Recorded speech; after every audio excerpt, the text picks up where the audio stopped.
All right, nice and decent people.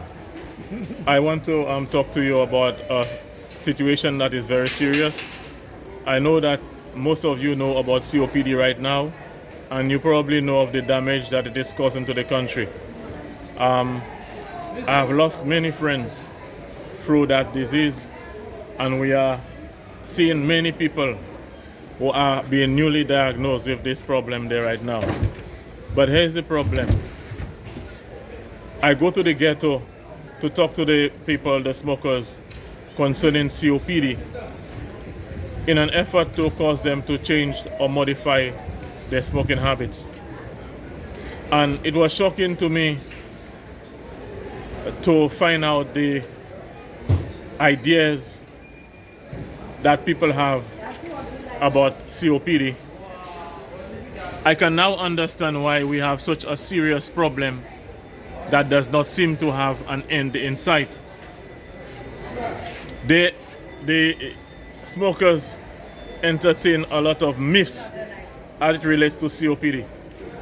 One of the things that I found out when I go on my tours. Okay, before I go to that, when I go, I talk to the people about the pathophysiology of COPD. I talk to them about the treatment, and I make them understand that there is no cure for COPD. And one time a guy was saying, one of the vocal ones was saying that once you drink water, you cannot get COPD. Last time, a guy was telling a group of fellas, and I was not there at that time, some partners were telling me what he was saying, that when they working, they were actually involved in casting an area using concrete. So he said that whilst they're working, they should not be smoking, because if you're working and you're smoking at the same time, you can get COPD.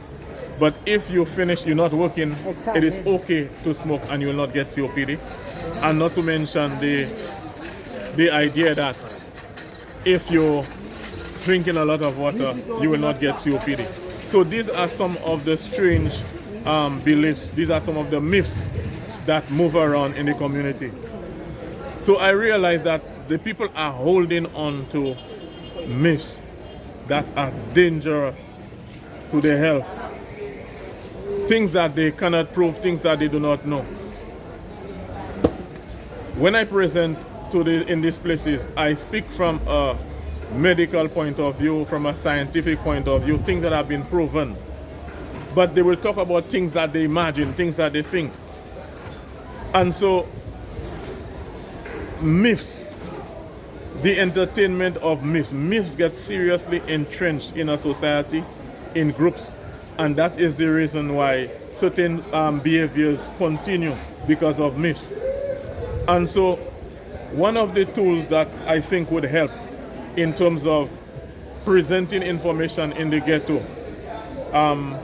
in terms of helping people like me who do that kind of work, is to kind of quantify the economic, the financial burden that COPD brings on the family. How much money does it cost when somebody gets COPD through hospitalization, using oxygen tanks, medication, and all of that?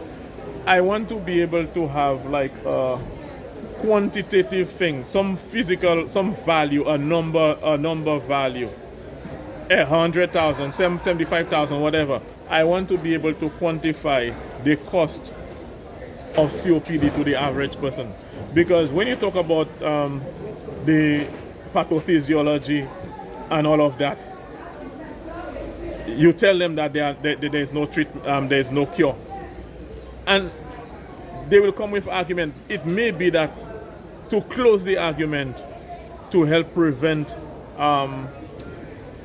or reduce the incidence of this, might be to give people quantitatively how much money it will cost you. How much money it will cost you. That disease will cost you, and at the end of the day, there is no cure for it. So I think it is very important. So when I go, it just opened up my eyes. I will go and talk about these things, and yet I do not have a quantitative idea as to how much it costs.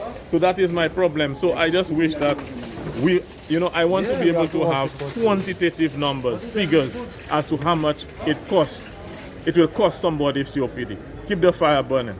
But the work is going on. I go to the ghetto and I try to talk to the people, try to, talk to them about the tobacco and the impact that it is having on their lungs.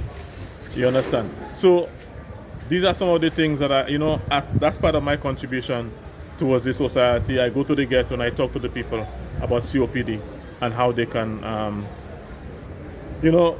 I just want the numbers to go down. Keep the fire burning.